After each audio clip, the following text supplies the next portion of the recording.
Good morning, everyone. We will get started shortly.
Again, welcome, everyone. We'll get started in just one moment.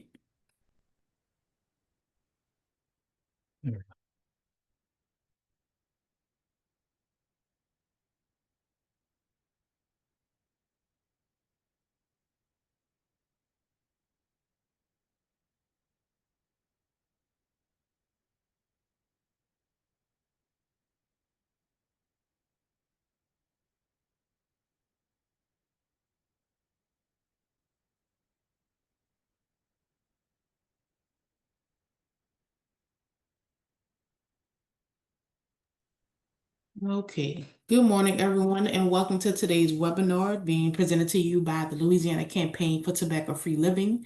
This is our Empowering People Community Series, and today's webinar is Strength Communities of Practice Program, Cessation for Disabled Veterans. Hi, thank you, Michelle. My name is Brad Welland. I'm the regional manager for Greater New Orleans for the Louisiana Campaign for Tobacco-Free Living, and I have been the lead for this program at the Strength Communities of Practice. So we're very happy to have y'all here and sort of go through what is the community of practice and how this came about as a national, a joint national local endeavor. But first, I'd like to go through welcome for having us, and thank you for having you joining us. And then just a little bit about TFL and the community practice series that we are equitably bring health education resources and hope to people, population, and communities in Louisiana. And what we're trying to do with the community practice is to, and the EPCS is to sort of talk about what we're doing at the local level and what are the things that are happening that can most equitably affect Louisiana and address our priority population in our areas of tobacco cessation especially. And this is what the Strength Communities Practice program has been all about. I'd like to introduce Samara Samara,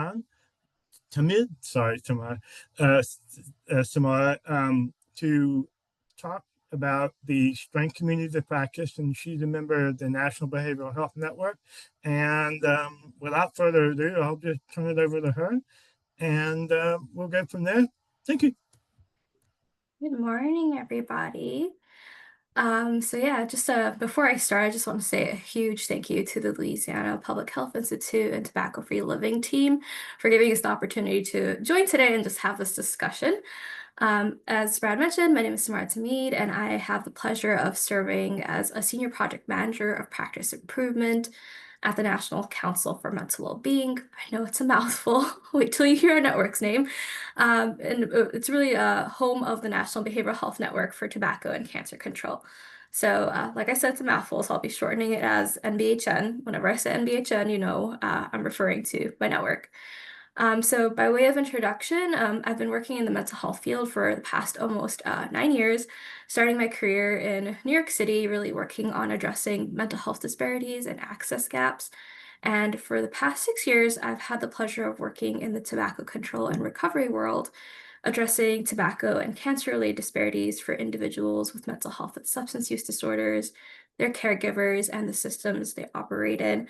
And, we're a national organization, so we work with all the states and territories Louisiana does hold a special place in our hearts for our team because this was the brainchild. This network was the brainchild actually of Shalina, who you all might know as your CEO of LPHI, and Taslim Ben Hattam. And I believe quite a few of us have ties to Louisiana's universities as well. So it will always hold a special place for us. So, although they're not here with us today, I also wanted to just shout out my wonderful team, our senior director, Margaret Giacomanicchi, and our NBHN project coordinator, Zachary Prezati, who are really an instrumental part of making the magic happen for our network.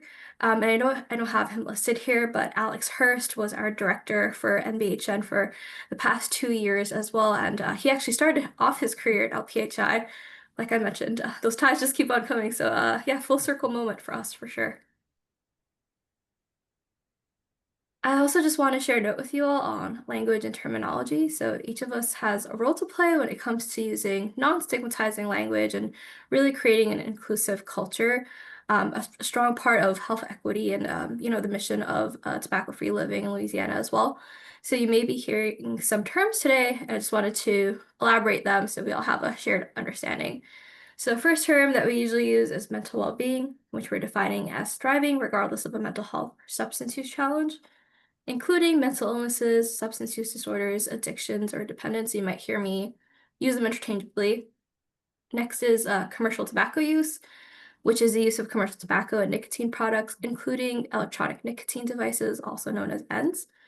And just a reminder that whenever I talk about commercial tobacco use or tobacco, all references to smoking and tobacco use is strictly referring to commercial tobacco and not the sacred and traditional use of tobacco by some American Indian and Alaska Native communities. So by now you've heard me mention our network a couple of times. The National Behavioral Health Network for Tobacco and Cancer Control, otherwise known as NBHN, is part of a consortium of 9 national networks that are sponsored by the Centers for Disease Control and Prevention. And each of our networks has, as a common goal, has the goal of eliminating cancer and tobacco-related disparities. And really, this partnership that we have nationally provides leadership on and promotion of evidence-based and emerging practices for preventing commercial tobacco use and cancer for priority populations across the national, state, tribal, and territorial level. And you'll see on the screen there's a bunch of logos. Our sibling networks, as we call them, each focus on a different priority population. And as you can probably guess by now, our network's priority population is individuals with mental health and substance use disorders or behavioral health if we're referring to the system.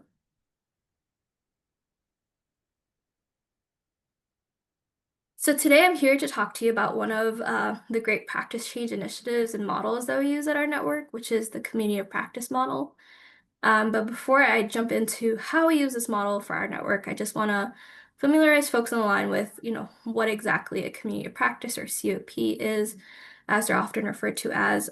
This model didn't originate with us. It does come from a ton of research. And the research and model was created by Wegner Trainer. And I believe they're from the University of Mexico, New Mexico, but I'm not 100% sure on that, so don't quote me.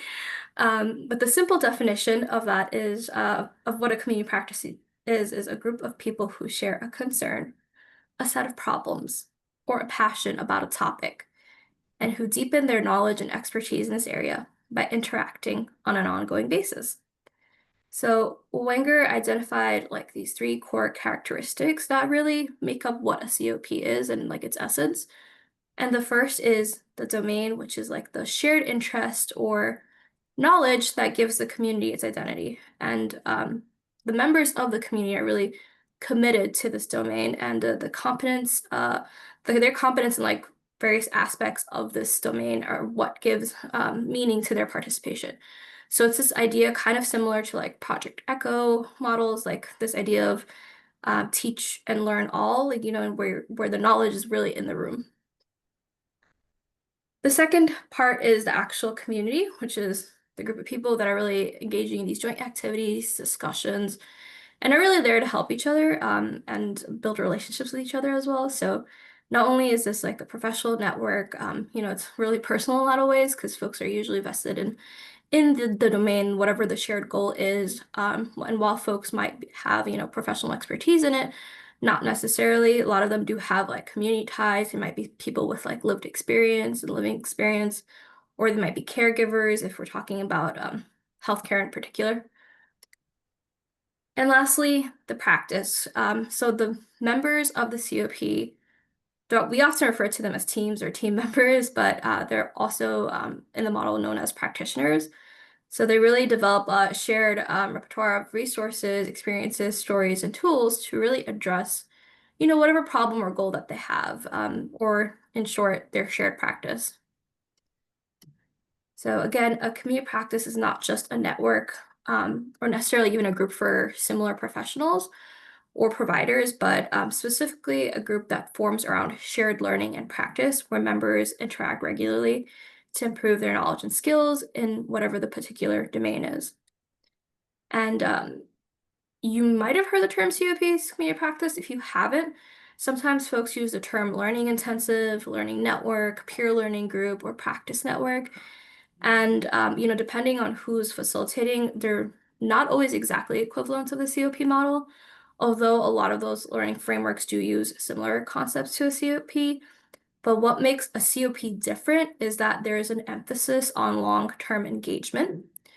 There's a development of shared practices and language, so it's not like what the folks are learning in the room is already like set in stone. Usually you're working on an adaptive challenge, so a challenge that doesn't have a known solution, and you're evolving your language, you're evolving the culture throughout the COP. And lastly, the use of the practitioners in the COP community, which are often part of these larger teams. So I'm gonna go into the stages of development of what consists of a COP. So the first stage is potential. So when a group of people, come together, they might start small, right? They come together and they think, like we're really interested in the same things. It seems like we have similar goals. Should we connect more intentionally? So sometimes it happens with like a meeting. Sometimes you're just, maybe on the web, just browsing organizations that are doing similar work as you, and you're kind of brainstorming, who are some partners that we could potentially reach out to. So next is coalescing, which is when the group starts to actually form and mobilize to work together and learn from each other. And after the coalescing is when the active stage begins, and that's when the forming ends and the norming begins, and there's a lot of activities, shared tools, and evolving expertise. And often you'll see towards the end of a COP, you'll see folks start to ask the question of, how do we sustain and grow this community's impact? And that's a really important part of the COP as well.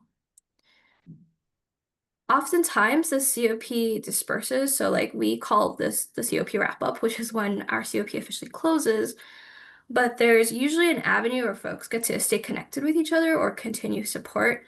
And I think a good example of that is like Brad was part of our COP for this year, but clearly I'm here today presenting with you all. So like folks in the COP tend to stay connected with each other.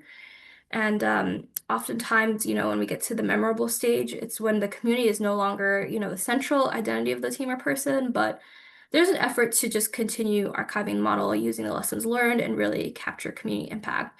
So, Brad and I'm here to talk about our COP model on national level. Brad's here to talk about Louisiana's work. Hopefully y'all can gain something from this presentation to use in your own communities as well. Right, so there are several benefits to community practice, and I'm not going to go through each one owing to, just the density of the knowledge over here.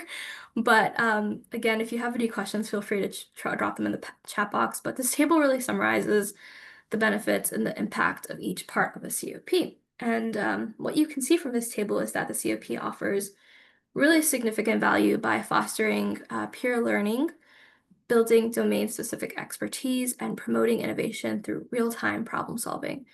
So really the point of a COP is to break down silos, enable collaboration across teams and hierarchies, systems, and really strengthen trust and relationships.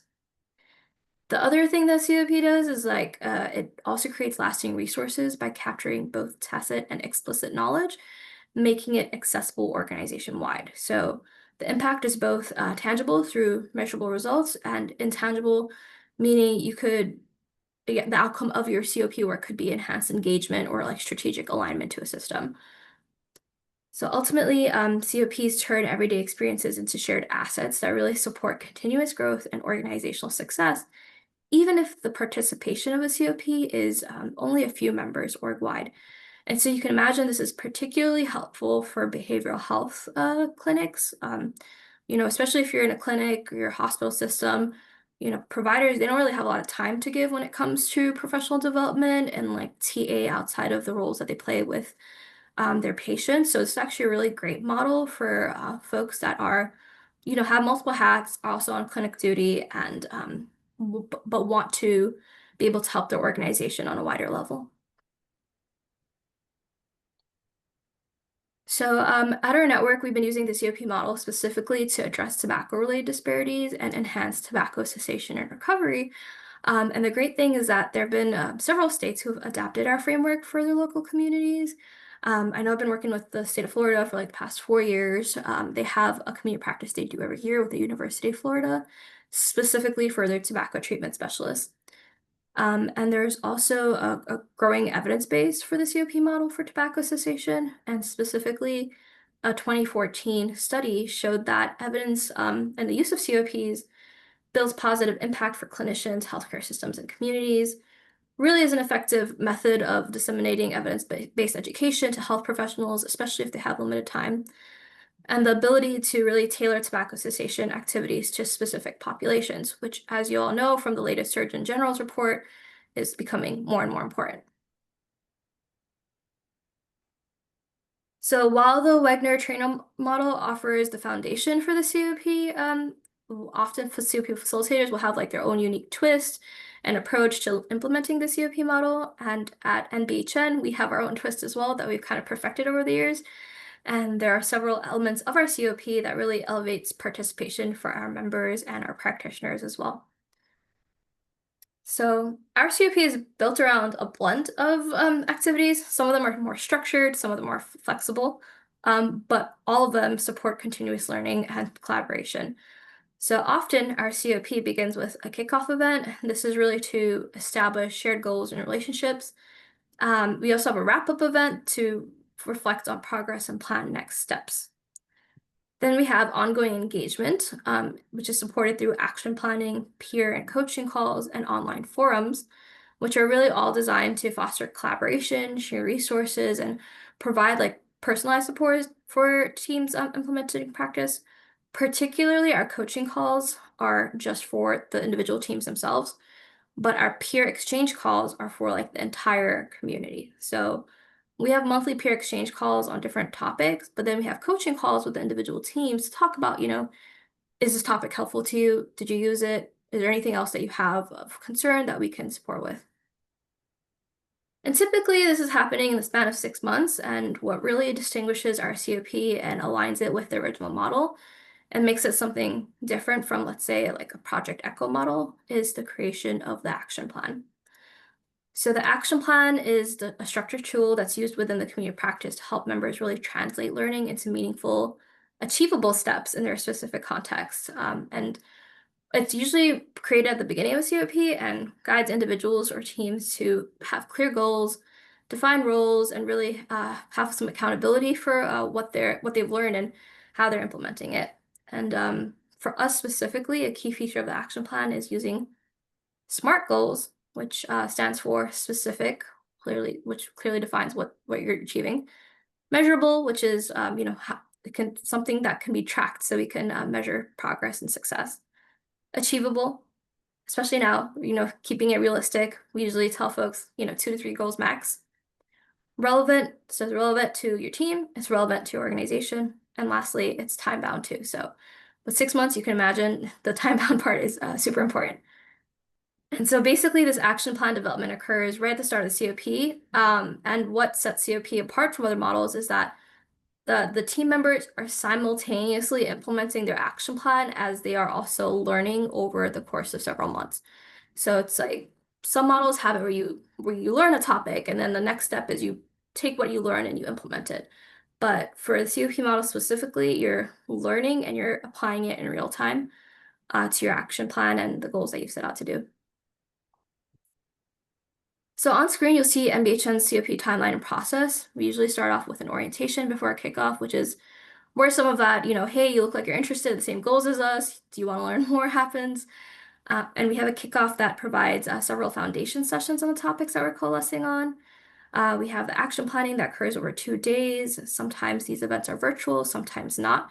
But I will say that when they are in person, it usually helps establish trust and camaraderie between teams, especially if the kickoff is in person. So then we have our elements that I just discussed, so I won't be going over. And usually we have the wrap up, which can, again, be in person or virtual, but it's really a celebration of the hard work and impact the teams have made. And for our COP teams specifically, we have what we call a brag and borrow activity, where teams basically present like mini posters of their work, and we have an opportunity to cheer and celebrate them and adapt their work. And to keep our communities of practice consistently growing and relevant, we're always looking for ways to improve.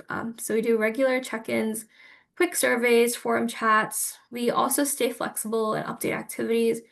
So even if you don't have an idea of like what exact sessions you're going to be presenting on for the course of your COP, you do have a couple of months to kind of build in time and adapt based on like breaking news, changing policies, those kind of things. And it's important to note that, while the team members are learning, so are the COP facilitators. So for example, this year we used a completely new online forum platform called Higher Logic. And I kind of describe it to our team as like a Reddit for folks to share information, react, and comment to others. And it really helps us really crowdsource some powerful tools for this year's COP in particular. So I know this year's COP is the main topic of discussion today. So I mentioned the NBHN, we've done 14 COPs over the past decade, and this past year we decided to focus on veterans, which was the first time for us. And this COP was a collaboration between the National Behavioral Health Network and the National Association for Chronic Disease Directors Disability Network. And it really helped bring 9 teams from around the country, all working to improve tobacco treatment and recovery for veterans with disabilities. And one of those 9 teams is actually Brad's team from Tobacco-Free Living. And this group really included everybody from like rural health departments to big health systems, grassroots organization, and they all showed a real commitment to making resources accessible. We also had SMEs from places like UC Anschutz, University of California, San Francisco, the University of Alabama at Birmingham, and the Lakeshore Foundation, which is a huge advocacy organization in the country. And they really helped to guide and support the teams throughout. And when we first planted the seeds for the COP, we knew it was like a unique population from what we gathered from our national partners. And there hasn't been really a large effort to bridge the systems between state and local tobacco control with the VA health system in the past. When we asked our national partners, it was like really the first time they were hearing about the topic. And so this is uncharted territory, not only for us, but even for other national organizations that have been doing the work for a very long time, and even CDC at the time. So why did we focus on veterans with disabilities specifically? We know there was a lot of overlap between veterans with disabilities and those dealing with mental health or substance use disorders. And, a lot of that was from just a lot of us working in the field, seeing that a lot of the challenges they're facing often go hand in hand.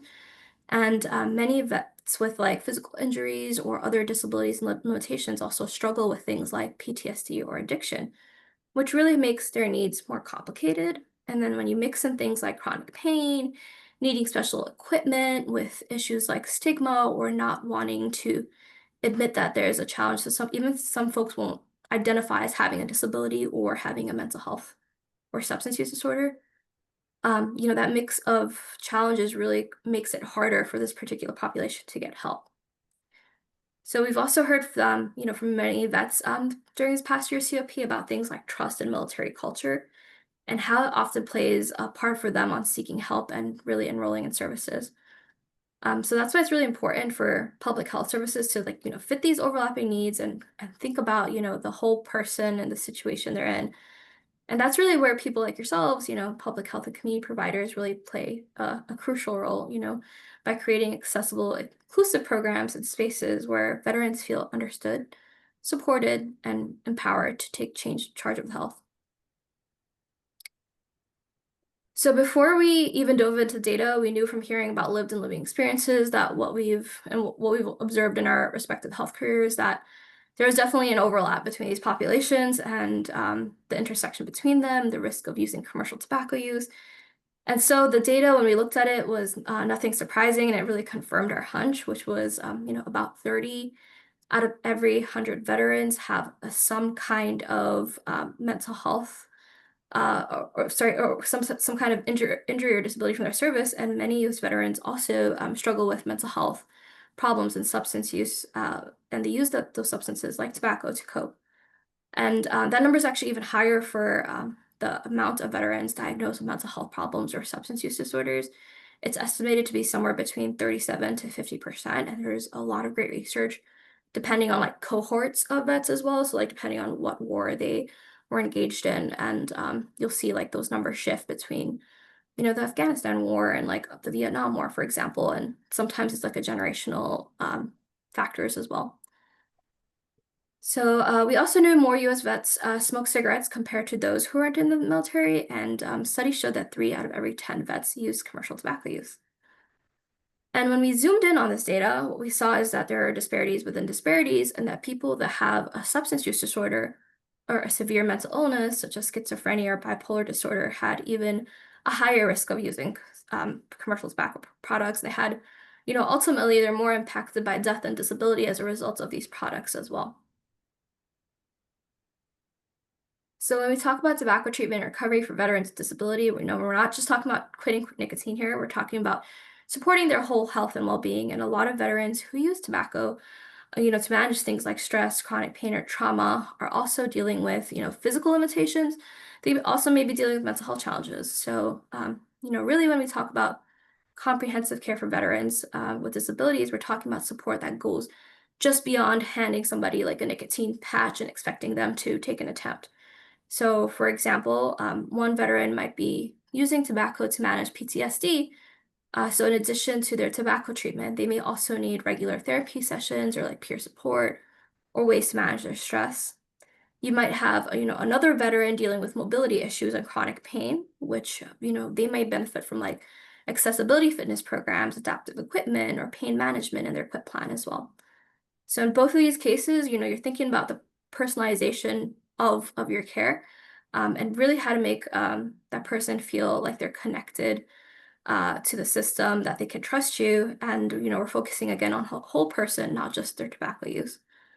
And that's why this treatment has to be tailored, right? That's one of the ways that we've been operating tobacco control, but it's important to realize that for vets in particularly, they're navigating the VA health system. So comprehensive care really matters here because it connects the dot between tobacco use, mental health, physical health, and everyday life. And at the end of the day, it's about really, meeting veterans where they are and giving them kind of the support that they need that honors their service. And I'm happy to note that we've had several examples of success from teams throughout this past year's COP, so I'm just going to share a couple of them. In Rhode Island, the team used coaching and peer support to build tools with both decision makers and veterans, and they explored how universal design could improve access to their services and focus on a systems change level. And in Florida, the team created fact sheets on veterans and mental health to really share resources and raise awareness on how to bridge information gaps and promote well-being. And both these efforts, again, have that comprehensive care and the policy systems environmental change in mind. A few other examples, in Suffolk County, New York, the team pulled together existing resources into a streamlined tool so that veterans could more easily find the services that they're looking for. And they also developed a triage system to help direct veterans to the right services based on both an online platform, but also a phone-based platform. And then in California, we had our lifelong medical team updated all their training materials to be more inclusive and accessible. So they developed 3 new types of educational materials for their TTS providers, and it really showed a strong commitment on everybody's part on, making this part of their continuous work. And on the screen, you'll see some examples of the analysis that the New York team in particular did. So they actually mapped out the veteran population density in their community and where services are being offered. And you can see, like, from this map that there's this huge gap in data, like that they didn't know about previously, where the places with the most amount of veterans, which is Shelter Island, had the least amount of services available. So as a next step beyond the COP, they're planning on looking at commercial tobacco use and disability rates to really think about, that intersection piece a little bit more. And these are just a few examples from teams, and I know that all 9 teams are incredible, and Brad's going to share more about what they've done in Louisiana. So with that, I'm just going to be sharing some resources on how we can help you. So we're in a network that has been in existence for nearly a decade. We provide customized training and technical assistance to national and state partners, local communities through virtual events, webinars, strategy summits, and educational sessions. We have a ton of resources on our website, toolkits, guides, policy briefs, everything you can think of. And it really helps our providers and members keep informed and equipped to, especially, with a lot of the shifts happening these days. We also have our annual conference, which allows us the opportunity to exchange information and practice and knowledge and build community in person. So, whether you're just getting started or you're scaling up in your tobacco cessation recovery work, just know that we're here to help you move your work forward. And I did include our website link. So if you're not a member already, membership is free and you can join our network by visiting us at nbhnetwork.org, or you can email us as well. And with that, I know it was a lot of information I threw at y'all, and I know Brad really wanted the discussion piece, so I'm going to pause right there to see if folks had any questions or any thoughts that come to mind. Okay, great.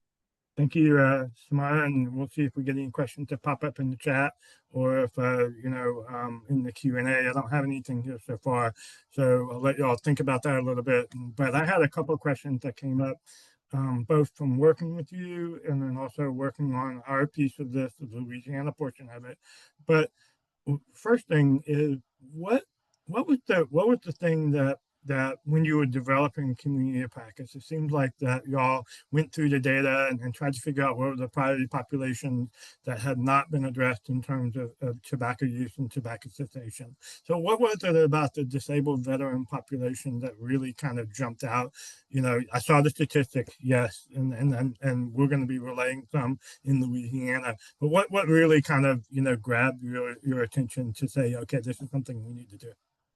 Yeah, so a lot of you online might be thinking, why veterans with disabilities? Why not just veterans at large?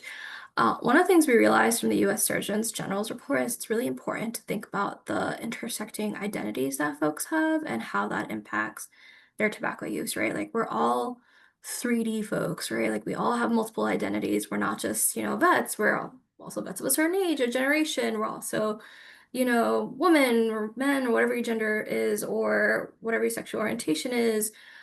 You might be part of a particular racial ethnic community. So it's like thinking about all that and how it plays. One of the things we realized why we specifically chose individuals with disability is because we realized if we apply the concept of universal design and include that group, that eventually we'll achieve health equity. Because when we think about, how can we include everybody, even folks who have a lot of limitations, physically, or even from, if you're somebody with a severe mental illness, your care looks different. If you can get to that population, you would basically capture all the other priority populations in the work that you're doing as well. So that's really where the impetus of this work came from. And Rita Nada, who is part of the National Association for Chronic Disease Directors, she runs the Disability Network, and she was a huge advocate of that as well. And let me just say, like this past year has been so eye-opening for us, not just the participants, but also there's so many things I've learned about like color or like just making folks feel like they belong in a room. That's really important as well. Yeah, that's great. And I have to say, as a disabled person, it is gratifying to see that the recognition of intersectionalities, and how we really, you it it you need to dip into all those to really hit at some of those the areas that really need the most attention. And so, thank you for paying attention to that. And, like you, I've learned more than I ever thought I would know about colors and universal design and doing this. We do have a question from Daphne, and she said, Samara, do you have some insight into how the impact and effectiveness of the COPs are being evaluated? Sure, yeah. So there's some national research that's being done on the COP model. I shared one study from 2014 that I can maybe send to Brad after the webinar to share with y'all, specifically on tobacco cessation, but obviously the COP model can apply to other public health frameworks as well. We did a poster on our COP model at the National Conference on Tobacco Health a few years ago as well. And particularly for us, when it comes to evaluation, there's like a multi-tiered process. The first process is what we call the pre-survey. So establishing the knowledge base and confidence levels of the participants before they even start the COP and like what drew them to the COP specifically. So like thinking about that domain. Then we have surveys at the end of each of our action sessions. So if we have a webinar on a topic, we have like a survey on that. We've been using polls, etc. And then the bulk of the evaluation actually happens at the end of the COP, and we do key informant interviews with each of our team. And we also do a post survey. So the post survey basically measures those confidence and knowledge skills levels after, and we compare the two with the pre-survey and the post survey. And it's during the key informant interview that we get more information on like that qualitative information. So like more about their story or like what are some of the lessons learned that they've can potentially apply to other teams or other states or just in general the field of knowledge available in tobacco control. Well, yeah, I mean that's fantastic, and I feel like that we are getting to. It's funny. It's like qualitatively, I can tell you these stories. Yes, it will have an impact, but it's that quantitative measurement that is so hard. Like you, but the idea of doing the pre and post survey and really kind of getting some measurement of informational impact is going to be key. So really appreciate that. Second question, and then I'll get into my portion of it.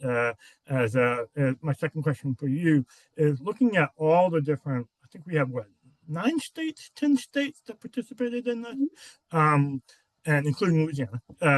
But the what were some of the things that came out. I like what New York did. That they were able to identify that one area, geographic area that needed some attention, actually, based on the COP itself. What were some of the other things that came out of the COP from the participants that you feel could be helpful to those other like our audience, or that really would like to do something in this veteran space, disabled veteran space? Yeah, so one of our teams was actually a behavioral health clinic in New Mexico that I got to really work closely with.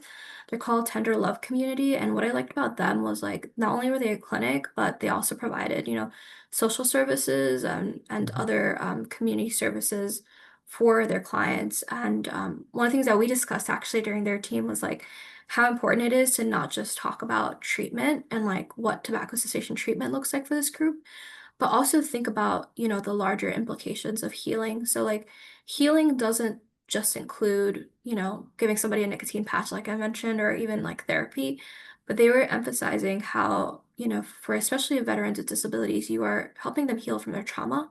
And a part of that is, thinking about what are places where they feel like they belong, where they can socialize and have fun. So they were mentioning how they started to not only do a survey to identify, like, who are their veterans who smoke in their community, but they offered things like cooking classes, etiquette classes, and other like really fun activities. A huge part of their services was also about housing. So like they have residential facilities as well. So they were talking about, for people with a disability who's also a veteran, maybe they also have like a caregiver. How can we like pull their caregiver into the work that they're doing? And they also may have, families. So if they have children and need specific services for their children or to help them understand their condition more, et cetera, like how can they provide classes for the families themselves? And I thought that was particularly insightful because, we often talk about, the challenges folks are facing and like the treatment aspect of it, like that's the solution. But we're not Right. talking about, what are those social supports that we can, create a foundation for and build upon. Yeah, and that's a great lesson. I think we learned that here in Louisiana, and I'll talk a little bit about it later on. But for what we see is that the more we can integrate tobacco cessation and tobacco treatment into whole health, into a holistic approach to what the meet the person where they are, where does that cessation and that fit into their health journey. So. All right, with that, will start the Louisiana portion of the presentation and share my screen, and then we'll come back and have final questions and things from there. So thank you, Samar. Be right back to you. Let's see. All right, let me get to. I'm trying to share my screen there. So here we go.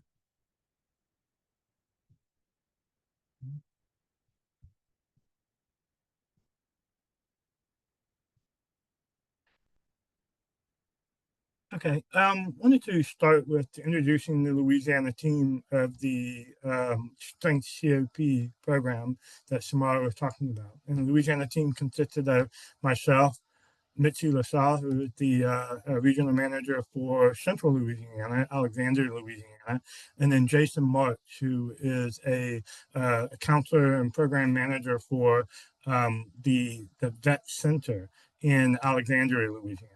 And so the three of us had been talking about what we could do with regard to veterans and what we needed to do in our veteran community and to really address the needs. And when we got this notice that there were the National Council was taking the application for this Strength COP, we decided to apply. And I don't think we really knew what we were getting into, but we certainly made a good show of it for the last 6 months and really learned a lot and really gotten out and talked to the community and really kind of tried to understand where we were here in Louisiana. So our partnerships and our program, how we decided to divide this here in Louisiana was because we have what we call program partner and implementation partners.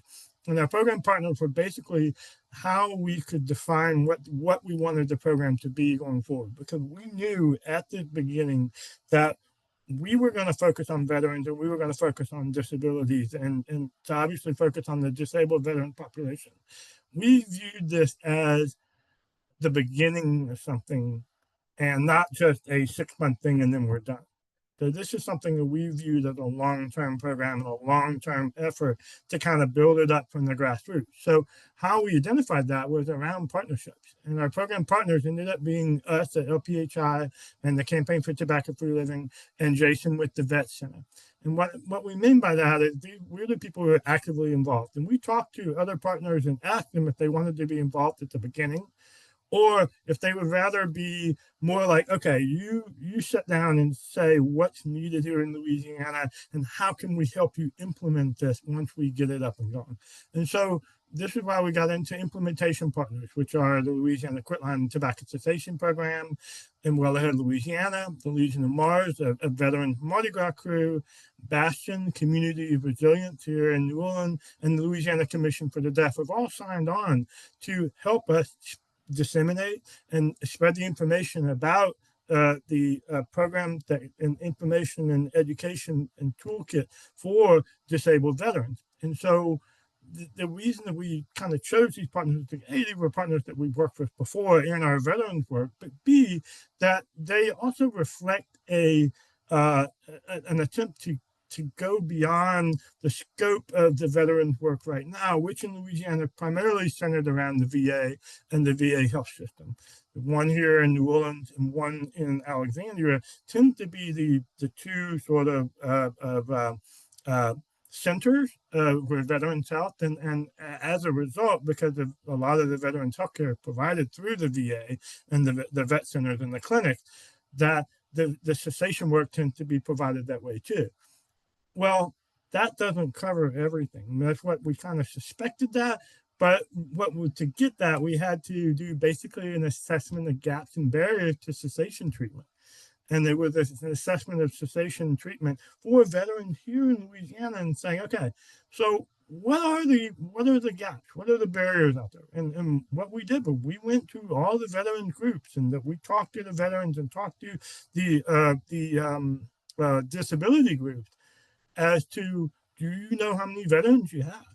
And the veteran group, do you know what your disabled status is? And, how do we kind of, as Samara said, capture that intersectionality? And the answer was, we're not. And so what we found is essentially that, like, the veteran groups are working here, the disability groups are working over here, the cessation groups are working trying to help everyone, but we don't necessarily know, because we're not gathering the data and the information, is how many. Well, we know for the disabled, because the ADA requires that any statistical data that is collected about tobacco use has to include disabilities as a question. Okay, so we know that, but what we don't know, because it hasn't been included in the question since 2017, is the smoking rates of veterans here in Louisiana. And so what we're seeing is that they're really patchy. That some people can go to the VA and like going to the VA for their help, some don't. And what we really found was that from talking to the veterans and the veterans organization, is that the VA system, and we found that while it's an enormous resource, it also created a barrier in the sense that they're trying to, because they're such a large system, they're like a one size fits all type of approach. And the veterans and the veteran communities are asking for a meet me where I am. Have it, as Samara said, a part of my community, as a part of my whole healthcare. And if we don't do that, that's why we're not capturing, or we're not hitting or reaching the disabled veterans. And that was the biggest, the one takeaway we could have from that is, because if we don't meet people, the veterans where they are, particularly the disabled ones, they're not taking advantage of the services that are being offered. So tobacco use in Louisiana, what we're really trying to capture here is that in 2017, that's the last data that we have, we know that tobacco use has declined in the United States and Louisiana, including in the military and veteran, but rates of smoking in the military and veteran population remain higher than the general population. That's just a given. In 2017, 32% of active duty military personnel and 22% of veterans smoked here in Louisiana, compared with just over 18% of the Louisiana population at the time.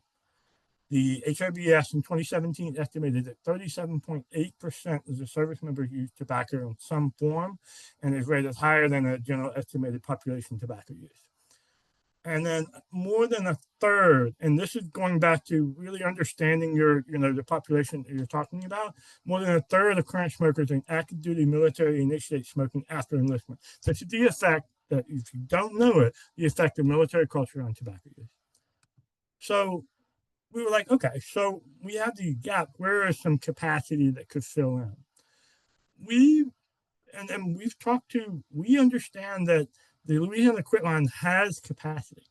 And here I have some data. I'm not going to go through it too. This is just last year's quitline data at our volume, incoming calls, and what we did here at TFL and with the Well Ahead with the quitline program, just to show you that the capacity is there. We've got it, but there's also additional capacity for anyone that's a citizen in Louisiana, whether they be a veteran, whether they be disabled, or whether they be all, but particularly for disabled veterans, because they can access it in those areas where they may not have the access to the VA services or the other thing. Then the question then becomes, are veterans already using the quitline? And the problem is we can't answer that question, because we're not asking when we do the quitline, or we're not asking the question, are you a veteran? We're not asking that question. And so that's, for us, that's an information gap that needs to be filled. And that's one of those things that we really, really need to kind of tap into. And it could be a way for us to have increased utilization of the quitline as it goes through for this next year. So what we then did was we said, okay, so we've got these gaps, we have some ideas. So we did a survey, a veterans assessment survey. We created a one pager, and we've done 2 or 3 different events that we've gone to try to talk to veterans and to author in the community. And one of the things from that is we're trying to develop a way to capture or to speak to that veteran population, and then to get the information to the veterans organizations in a way to develop a toolkit, to develop those resources, to develop those things that can get to them. And then sustainability, that we talk about this. Like I said, we see this as at the end of the beginning and not the beginning of the end. So we're really talking about this as a sustainable program. And so our partners are going to be the veterans organization, the disability organization, and then providers who want to get this information, this toolkit, to the Healthcare Heroes, to the VA Center, to the Vet Center, so that this can be disseminated across the state. This is just some quotes from the surveys and from our talking to our client, and talking to the disabled veterans and the disabled population. And what we found is that it basically comes down to trust. In other words, many veterans, particularly disabled veterans, do not trust organizations or information outside of a small circle, mostly their veteran peers. So it's really it's an idea of that the way that the information has gotten to them through the organization, through the partnerships, is going to be crucial. And so these quotes and that kind of add into that. I love this quote from the disabled veteran. I've tried many times to quit because I know it's bad for me and my health and my family, but I'm struggling to find a program that can help me where I am right now, right here. The thing that helped me the most is the support of other veterans. So I think the key here is peers, and the key is having veteran uptake and veteran involvement, veteran buy-in to this program.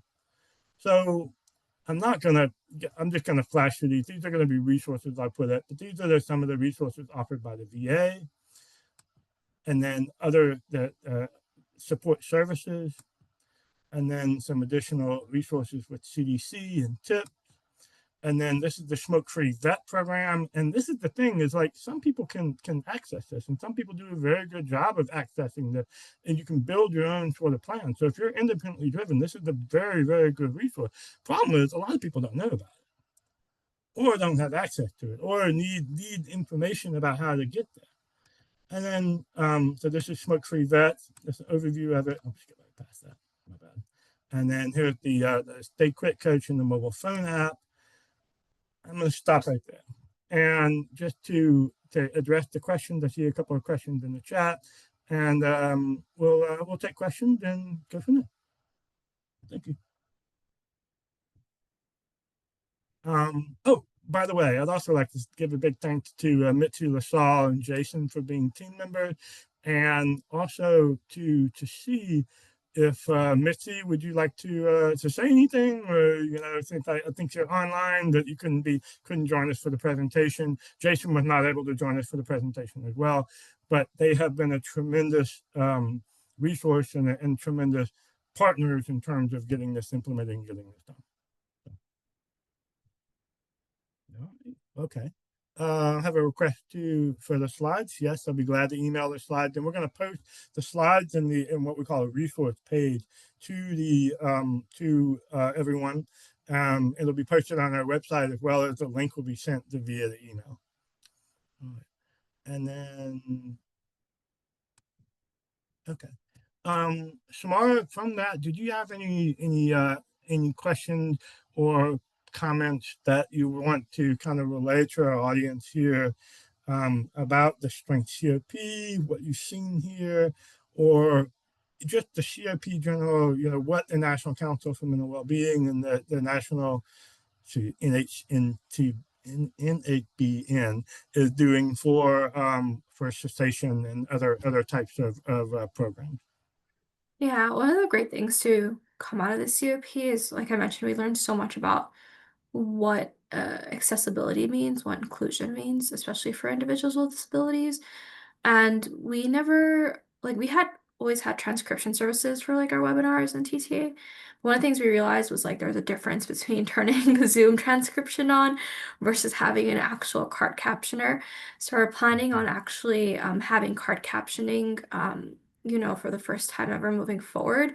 And we even have a vendor for ASL services too. So I thought that was a huge win for us, like, realizing that through the COP. Also, like, just hearing from folks just about like, how they identify as a vet and military culture and like what that looks like when people talk about well-being. I realized that a lot of vets hate being seen as just like the people in uniform. So even I'm looking at the national resources you shared, Brad, on the CDC's website and the quit line, I'm like, all you see are like images of people in uniform.